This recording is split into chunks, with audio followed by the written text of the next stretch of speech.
Sa tuwing may Christmas party, isa sa favorite part bukod sa kainan ang pa-raffle. At kapag nabunot ka, ikaw na. Tulad ng isang babaeng ito na naka-grand prize sa kanilang Christmas party raffle sa Jesus the Great Lamb Church sa Cavite City.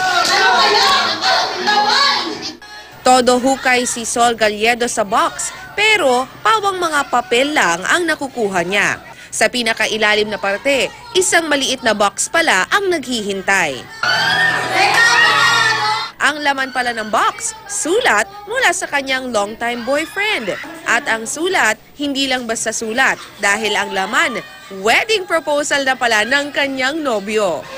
Salamat po sa Panginoon na ito ang kasama ko at patuloy na kasama ko sa pagbipas ng Panginoon. Maraming hindi ko nagpasali sa iyo, pero mahal na kita. Ilang saglit pa, lumabas ang kanyang nobyong si Joel Magbanwa na may dalang flowers. Nilabas niya ang singsing sa bulsa, lumuhod at saka...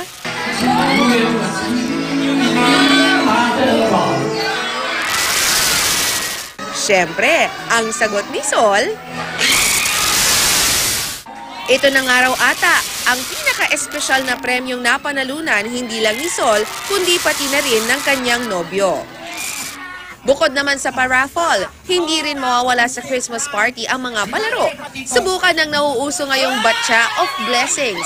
Walang talo sa laro. Pipiringan lang ang kalahok, bubunot ng pera sa batcha. Swerte na lang kung malaki ang makukuha tulad ng isang ito.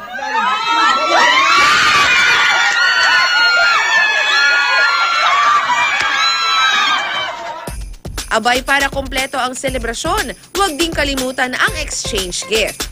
Kung kapos sa budget, tularan ang gift-giving idea ng isang klase ng senior high school student sa San Beda University, Manila. Ang kanila kasing mga regalo, hindi bababa sa 100 piso ang presyo. Ang siste, ang mga regalo dapat mahirap dalhin sa bahay, tulad ng isang kaha ng soft drinks na ito, isang gulong, basurahan, ihawan, pati mga batsa at panlinis. At kung hanap na may level up na Christmas carol, lalaban dyan ang isang grupo ng kabataan sa Camarin, Caloocan. Ang mga nangangaroling, todo hataw, gumigiling-giling, tumambling, nag-split, with matching lifting pa.